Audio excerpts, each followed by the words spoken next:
From a cozy bed to a tent under the stars, the adventure unfolds. Imagine waking up in a warm bed, only to find yourself pitching a tent in the wilderness just hours later.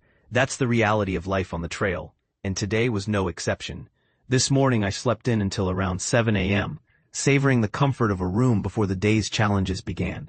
After packing up, I realized I hadn't stocked up on enough supplies the night before. A rookie mistake I quickly remedied with a hearty breakfast and extra snacks from the Cracker Barrel in White Pass. 3 days' worth of food should get me to Snoqualmie, but you never know what the trail might throw your way. But here's where it gets interesting. While lingering at the store, a kind stranger offered a ride to Packwood or the trailhead. Packwood, a nearby town with more amenities and cheaper lodging, is a popular stop for hikers. Yet I opted for the trailhead, eager to keep moving. What I didn't expect was his generosity. He drove us past the trailhead, deep into the woods, where the PCT picks up again. I had to backtrack a bit to stay true to the path, but he was understanding. It's the little things that make the trail community so special. The morning began with a gradual climb out of town, followed by a serene stretch of level trail. By 8:30 a.m., I was hiking again, multitasking as I enjoyed the mountain views. Breakfast, a sandwich I'd packed from town, tasted even better in the woods, a reminder that simple pleasures are amplified in nature. And those views? I could never tire of them. And this is the part most people miss. Along the way, I crossed paths with a familiar face, Firemaster, a hiker I'd met briefly on the AT in 2023. It's a small world on the trail, and running into him felt like a sign of good things to come. We chatted for a bit before parting ways, though I'm sure our paths will cross again soon. A northbound route out of White Pass is breathtaking, with countless lakes and vibrant wildflowers lining the trail. Even the mosquitoes, though present for the first time in weeks, were surprisingly tame.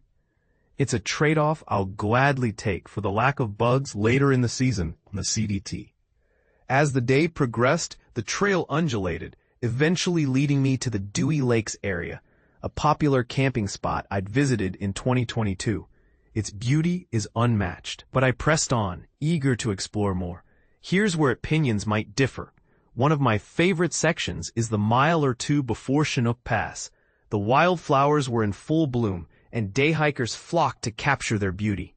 But is it better to hike this stretch in the morning or at sunset? I say sunset. The golden hour casts a magical glow on the landscape.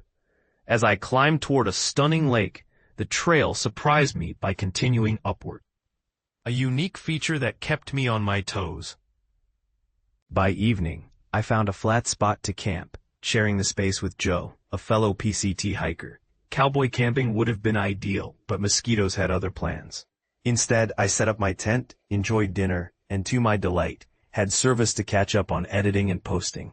It's the little victories that make trail life rewarding. Now I want to hear from you. Is it better to prioritize comfort like a bed in town, or embrace the wilderness fully? And what's your take on sunset versus tectonic feeling? Sunrise hikes? Let me know in the comments. If you enjoyed this journey and want to support my hike, consider buying me a soda or snack via the Tip the Author button below. Every bit helps, and I'm incredibly grateful for your support. Affiliate disclosure. This website contains affiliate links.